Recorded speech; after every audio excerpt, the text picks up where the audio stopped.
नमस्कार, आप देख रहे हैं प्राइम टाइम। मैं हूं आपके साथ सुहेल खान। शुरुआत करेंगे सियासी खबर के साथ। जिस राजनीतिक दल के पास जितना पैसा होता है वो उतनी ही मजबूती से चुनाव लड़ पाता है। ये एक सच्चाई है और इसीलिए हर चुनाव से पहले राजनीतिक दल चंदे के लिए अपनी स्ट्रेटेजी बनाते हैं। चंदे की इसी कड़ी में मध्य प्रदेश बीजेपी अब तक का सबसे बड़ा चंदा अभियान चलाने जा रही है। टारगेट होगा 100 करोड़। देखिए पूरी खबर। मध्य प्रदेश में बीजेपी अब तक का सबसे बड़ा चंदा अभियान चलाने जा रही है। इसमें हर कार्यकर्ता से समर्पण निधि के तौर पर चंदा इकट्ठा किया जाएगा ताकि भविष्य में पार्टी चलाने के लिए बड़ी रकम की एफडी की जा सके। लक्ष्य 100 करोड़ का रखा गया है, जिसे जुटाने की मुहिम 28 दिसंबर को स्वर्गीय कुशाभाऊ ठाकरे की पुण्यतिथि से शुरू होकर पंडित दीनदयाल की पुण्यतिथि यानी 11 फरवरी तक चलेगी। 100 करोड़ की राशि पिछले सालों में एकत्रित की गई राशि से 3 से 4 गुना ज्यादा बड़ी रकम होगी। चंदा जमा करने के लिए जिलों को टारगेट भी दिया जाएगा। इंदौर और भोपाल से 20-20 करोड़ रुपए जमा करने का लक्ष्य होगा। जमा रकम की एफडी की जाएगी ताकि उसके ब्याज से भविष्य में पार्टी के कार्यालय चल सकें।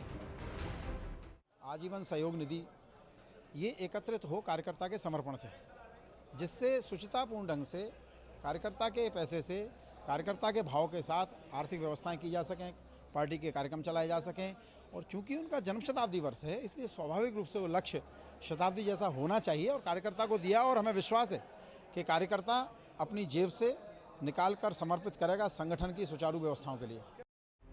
बीजेपी पार्टी खर्च के लिए आजीवन सहयोग निधि के नाम पर 15 से 20 करोड़ रुपए हर साल एकत्र करती रही, लेकिन इस बार सीधे 100 करोड़ रुपए जमा करने का लक्ष्य तय कर दिया गया। चंदे की इतनी बड़ी रकम पर कांग्रेस तंज कस रही है। कांग्रेस का कहना है कि बीजेपी नेता विलासिता का जीवन जीने के लिए पब्लिक से चंदा जुटा रहे हैं। आने वाले वक्त में जनता ही बीजेपी को जवाब देगी। आने वाले दिन में बीजेपी को पता लग जाएगा कि इस तरह चंदा जुटा के और एक लग्जरियस लाइफ और लग्जरियस स्टाइल में जो चल रहे हैं, जनता इनको सबक सिखाएगी। मौजूदा दौर में खर्चीले चुनाव लड़ने के लिए पार्टियों के लिए बैंक बैलेंस बेहद जरूरी है और बीजेपी इसे मेंटेन करने के लिए अभी से जुट गई है। लेकिन इतना बड़ा टारगेट, कोरोना काल और विपक्ष के आरोप से बचना भी एक चुनौती होगा। बीजेपी इसे किस तरह से मैनेज करती है, ये भी आने वाला वक्त ही बताएगा। आकर्ष शर्मा, बंसल न्यूज, भोपाल। चलिए रुख करेंगे छत्तीसगढ़ की तरफ, जहां अभी चुनाव दूर हैं, लेकिन राजनीतिक हलचल ने चुनाव की सरगर्मी पैदा करती है। यही वजह है कि विपक्षी दल बीजेपी गर्म लोहे पर वार करना चाहती है और आंदोलन प्रदर्शन की अपनी राजनीति को आक्रामक रुख के साथ लेकर सामने आई है। छत्तीसगढ़ में बीजेपी का प्रदेश मुख्यालय इन दिनों सियासी सरगर्मी का केंद्र बना हुआ है।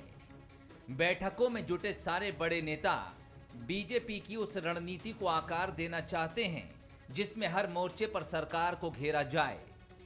मौजूदा राजनीतिक हालात में बीजेपी सितंबर के महीने को स्वर्णिम काल की तरह देख रही है। मुद्दों को तलाशने के बाद सभी को इस बात की हिदायत दे दी गई है कि सभी प्रकोष्ठ और मोर्चों को मिलकर आंदोलन खड़ा करना है। आंदोलन के लिए 2 बड़े मुद्दे तय किए गए हैं, जिनमें किसान और धर्मांतरण का मुद्दा शामिल है। आंदोलन की शुरुआत 11 सितंबर से होने जा रही है, जिसके तहत 11 सितंबर को धर्मांतरण के खिलाफ रायपुर में शांति मार्च निकाला जाएगा। राज्यपाल को एक ज्ञापन भी सौंपा जाएगा। 12 सितंबर को धर्मांतरण के मुद्दे पर ही जिला मुख्यालयों में प्रदर्शन होगा। 13 सितंबर को किसानों के मुद्दे पर रायपुर में प्रदर्शन देखने को मिलेगा। 14 सितंबर को किसानों के मुद्दे पर जिला मुख्यालयों में प्रदर्शन देखने को मिलेगा। वहीं 15 सितंबर को धर्मांतरण के खिलाफ ब्लॉक और मंडल स्तर पर प्रदर्शन देखने को मिलेगा। कांग्रेस की 2.5 साल की सरकार में पूरे प्रदेश में बेतहाशा धर्मांतरण पर वृद्धि हुई है लोगों के गरीबी, अशिक्षा और आर्थिक रूप से कमजोरी, इसका फायदा लेकर लोगों को बहकाया जा रहा है। चंगाई सभा के नाम से उनको अंधविश्वास में धकेला जा रहा है और धर्मांतरण करके परिवार में और समाज में वैमनस्यता फैलाने का काम ये सरकार कर रही है और इसके खिलाफत में भारतीय जनता पार्टी है। 13 और 14 तारीख को एक आंदोलन जो आज जो किसानों की स्थिति है, छत्तीसगढ़ को अकालग्रस्त घोषित करना, खाद की कालाबाजारी चल रही है, डीपी यूरिया ब्लैक में बिक रहा है, किसान परेशान है। तहसील स्तर पे आंदोलन 13 या 14 सितंबर को प्रत्येक तहसील में भारतीय जनता पार्टी किसान मोर्चा के माध्यम से होगा। नाजुक हालात से गुजर रही कांग्रेस बीजेपी के हमलों की काट ढूंढ रही है, लेकिन वो बैकफुट पर नहीं है, ना ही उसकी आक्रामकता में कोई कमी है। राज्य में चुनाव को अभी 2.5 साल बाकी हैं, लेकिन पार्टी के बड़े नेताओं का दौरा छत्तीसगढ़ में जल्द होने जा रहा है। संभावना ये भी है कि 10 दिन के भीतर राहुल गांधी भी छत्तीसगढ़ का दौरा कर सकते हैं।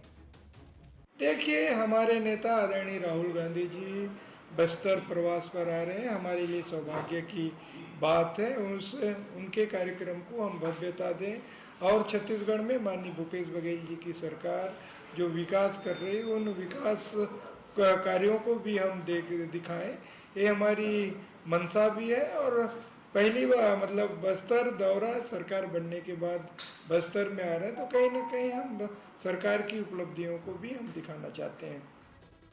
सियासी दलों की रणनीति और लगातार राजनीतिक गतिविधियों ने छत्तीसगढ़ में 2 साल पहले ही चुनावी माहौल का एहसास करा दिया है। राजनीतिक हालात का फायदा लेने में कांग्रेस और बीजेपी दोनों पीछे नहीं रहना चाहती हैं।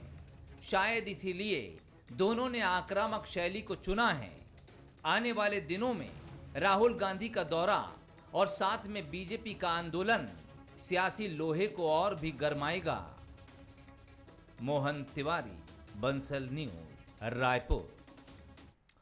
खबर आपको जम्मू कश्मीर से बताते हैं। राहुल गांधी ने जहां जय माता दी के नारे लगवाए, राहुल गांधी ने इस दौरान लोगों से बातचीत करते हुए बीजेपी और आरएसएस पर निशाना भी साधा है।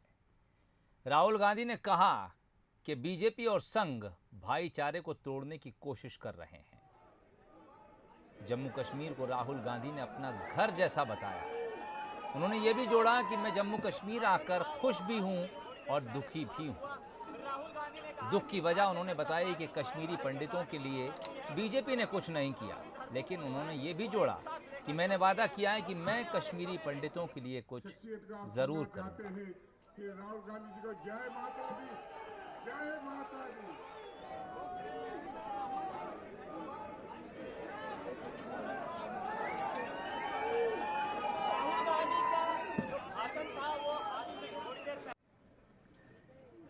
कि जो आपका कंपोजिट कल्चर है, जो आपके बीच में प्यार की भावना, भाईचारे की भावना जो आपके बीच में है, कोरोना की तीसरी लहर से निपटने के लिए 100% वैक्सीनेशन पर बिलासपुर का स्वास्थ्य विभाग अपनी ताकत झोंक रहा है। इस अभियान के लिए डोर टू डोर सर्वे शुरू करने की तैयारी भी हो रही है। इस मुहिम में जिन लोगों को अब तक वैक्सीन नहीं लगी है, उनकी पहचान कर सूची भी तैयार की जाएगी। देखिए पूरी खबर। छत्तीसगढ़ में कोरोना की तीसरी लहर से बचाव के लिए 100% वैक्सीनेशन पर जोर दिया जा रहा है। बिलासपुर में भी शहर से लेकर गांव तक 100% वैक्सीनेशन किया जा सके, इसके लिए हेल्थ डिपार्टमेंट गांव में मितानिनों और शहरी क्षेत्रों में पार्षदों के सहारे ऐसे क्षेत्रों की लिस्ट तैयार कर रहा है जहां सबसे कम वैक्सीनेशन हुआ है, उसमें सबसे ज्यादा ग्रामीण क्षेत्र शामिल है। ऐसे में जिन लोगों के घर के पास वैक्सीनेशन सेंटर हैं, उन्हें सेंटर में बुलाकर टीका लगाने की कवायद की जा रही है। वहीं जिन लोगों के घर सेंटर से बहुत दूर हैं, वहां पर स्वास्थ्यकर्मी उनके घर पहुंचकर उन्हें टीका लगाने का अभियान शुरू करेंगे। हम मितानी लोग घर घर जाकर सर्वे कर रहे हैं और लोगों से लिस्ट ले रहे हैं। और वार्ड वालों पार्षद जो हैं उनसे भी हमने कहा है कि आप अपने जो पार्षद जो एरिया है मोहल्ला का है उस एरिया में जो जिसको इसको नहीं लगा उसकी लिस्ट हमें दे दीजिए, या फिर हम उसी मोहल्ले वार्ड में जाकर ही वैक्सीनेशन करें ताकि आपका जो वार्ड है वो वैक्सीनेटेड हो जाए। बिलासपुर की बात करें तो यहाँ 13,32,830 लोगों को वैक्सीन लगाने का टारगेट है, लेकिन अब तक 53% यानी 7 लाख से ऊपर लोगों को टीका लगा है। ऐसे में स्वास्थ्य विभाग का डोर टू डोर अभियान लोगों को भी पसंद आ रहा है। और घर घर जाकर वैक्सीनेशन करें, मगर गति अभी कम है और इस गति को बढ़ानी चाहिए ताकि तीसरी लहर से लोगों को छुटकारा मिल सके। हाँ जी हाँ, वैक्सीनेशन की संख्या भी बढ़ानी चाहिए और डोज की तादाद भी बढ़ानी चाहिए ताकि सभी लोग को जो उनका टारगेट है वो जल्दी से जल्दी पूरा हो सके। कुल मिलाकर कोरोना की तीसरी लहर से निपटने 100% वैक्सीनेशन बहुत जरूरी है और ये केवल सरकार या विभाग की जिम्मेदारी नहीं है, बल्कि आम जनता को भी आगे आकर वैक्सीनेशन कराना होगा ताकि कोरोना की तीसरी लहर को आने से पहले ही रोक लिया जाए। उमेश मौर्य, बंसल न्यूज, बिलासपुर। देश भर में आज गणेश उत्सव की धूम है। गणेश चतुर्थी पर सीएम हाउस में हर साल की तरह इस साल भी गणेश प्रतिमा की स्थापना की गई। खुद मुख्यमंत्री शिवराज सिंह चौहान गजानन की प्रतिमा लेने माता मंदिर इलाके पहुंचे। उधर गृह मंत्री नरोत्तम मिश्रा ने भी अपने निवास पर गणपति की स्थापना की है। वो खुद गणेश प्रतिमा लेने पहुंचे थे और उसे अपने सिर पर रखकर अपने निवास तक गए। उधर बीजेपी दफ्तर में भी भगवान गणेश की स्थापना की गई है। प्रदेश अध्यक्ष वीडी शर्मा ने पूजन कर गणपति प्रतिमा की स्थापना की।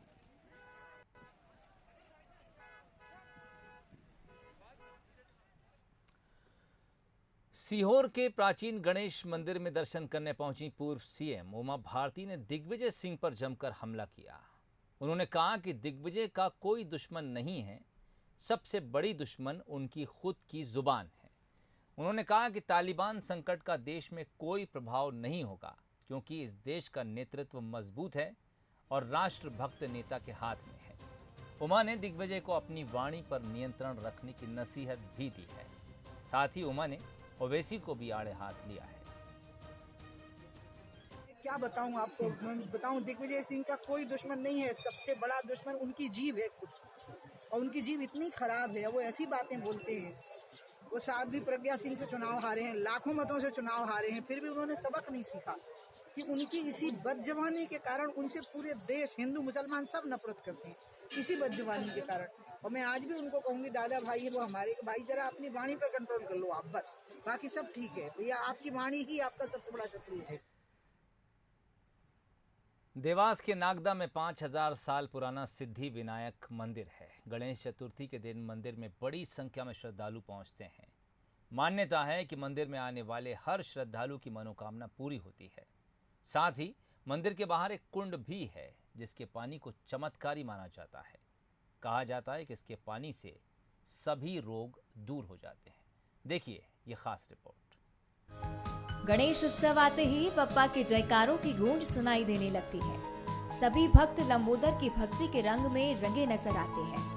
देवास के नागदा में स्थित 5000 साल पुराना सिद्धि विनायक मंदिर भी कुछ ऐसा ही नजारा दिखाता है, जहां भक्तों का सैलाब उमड़ रहा है।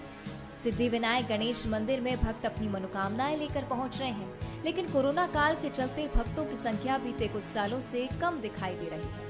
भक्त सोशल डिस्टेंस बनाकर दर्शन कर रहे हैं और आरती भी सोशल डिस्टेंसिंग के साथ ही की जा रही है। मंदिर देवास शहर से 8 किलोमीटर दूर स्थित प्राचीन नगरी नागदा में स्थित है। गणेश मंदिर के नाम से प्रसिद्ध है, सिद्धि विनायक के नाम से जाना जाता है और ये पांडवों के काल से ही अधिक माना गया है। और यहाँ पर एक पास में शिव मंदिर है जो पांडवों ने भक्ति करने के लिए शिव पूजा अर्चना भी की और फिर पास में गणेश जी भी विराजमान है। नागदा पहले राजाओं का नगर था। यहाँ कई राजाओं ने निवास किया। इस क्षेत्र में कई साधु संतों ने कई सिद्धियां प्राप्त की हैं। प्राचीन गणेश मंदिर की कई मान्यताएं हैं। यहाँ कई साल पुरानी प्रतिमाएं आज भी देखी जा सकती हैं। मंदिर परिसर में ही एक पेड़ में भगवान श्री गणेश की स्वयंभू प्रतिमा भी विराजमान है, जहाँ भक्तों का तांता लगा रहता है। बहुत दिन का मंदिर में आए हैं और बहुत अच्छा मंदिर है। इना मंदिर बहुत पुराना है और ये 5 पांडव था ने उन्होंने यहाँ पूजा करती है। तो पुराना मंदिर है कि सबकी शुभकामना पूरी हुई ना। मंदिर के बाहर एक कुंड है जिसके पानी को चमत्कारी माना जाता है। फिलहाल बारिश के कारण ये भर गया है, लेकिन भीषण गर्मी में भी इस कुंड का पानी नहीं सूखता। ग्रामीण इसे भगवान गणेश का चमत्कार मानते हैं। इतना ही नहीं, मान्यता है कि इस कुंड के पानी से नहाने से कुष्ठ और सफेद दाग के रोग दूर हो जाते हैं। वहीं गणेश मंदिर के पुजारी पंडित मनीष दुबे का कहना है कि मंदिर में गणेश उत्सव के 10 दिन तक हवन किया जाएगा। विशेष पूजा अर्चना के साथ साथ भगवान गणेश से यही प्रार्थना की जा रही है कि जल्द से जल्द कोरोना महामारी हमारे देश से पूरी तरह से चली जाए और सभी स्वस्थ और निरोगी हो जाएं। वर्ष भर श्रद्धालु यहाँ पर प्रतिदिन दर्शन के लिए आते हैं। बुधवार के दिन ज़्यादा संख्या में श्रद्धालु यहाँ पर विशेष तौर पर आते हैं। जिनकी जो मनोकामना जैसे पूर्ण होती है उस हिसाब से यहाँ पर दर्शन करने के लिए आता है। और गणेश चतुर्थी से अनंत चौदस तक यहाँ पर प्रतिदिन श्रद्धालुओं की भीड़ रहती है। उसमें भगवान का विशेष श्रृंगार पूजन अभिषेक और सहस्त्र मोदक के द्वारा ब्राह्मणों के द्वारा यहाँ पर हवन होता है। 10 दिन तक यहाँ पर हवन पूजन इत्यादि कार्य चलता रहेगा। यहाँ पर जो भी व्यक्ति जिस मन से अपने आशा लेकर अपने मन में आता है और भगवान के प्रति यहाँ पर पीछे उल्टा स्वस्तिक बनाता है कि मेरा मनोकामना पूर्ण होगी तो मैं उसको सीधा करूँगा। और वट वृक्ष जो है यहाँ पर अगर धागा बांधता है तो उसकी मनोकामना अवश्य पूर्ण होती है। और जो कुंड है, ऐसा कहा जाता है कि इस कुंड के जल से चर्म रोग इत्यादि सभी दूर होते हैं और समस्त बीमारियों का नाश होता है। वैसे तो भगवान गणेश की आराधना श्रद्धालु साल भर करते हैं, लेकिन भक्तों को गणेश उत्सव का इंतजार बेसब्री से रहता है। हालांकि कोरोना काल में यहाँ भक्तों की भीड़ कम देखी जा रही है, लेकिन भक्तों की आस्था में कोई कमी नहीं है। लोग कोरोना काल में भी आ रहे हैं और इस महामारी से निजात पाने भगवान से प्रार्थना कर रहे हैं। अमिताभ शुक्ला, बंसल न्यूज, देवास। चलिए, इस बुलेटिन में फिलहाल इतना ही। तमाम अपडेट्स के लिए आप जुड़े रहिए बंसल न्यूज के साथ। मुझे इजाजत दीजिए। नमस्कार।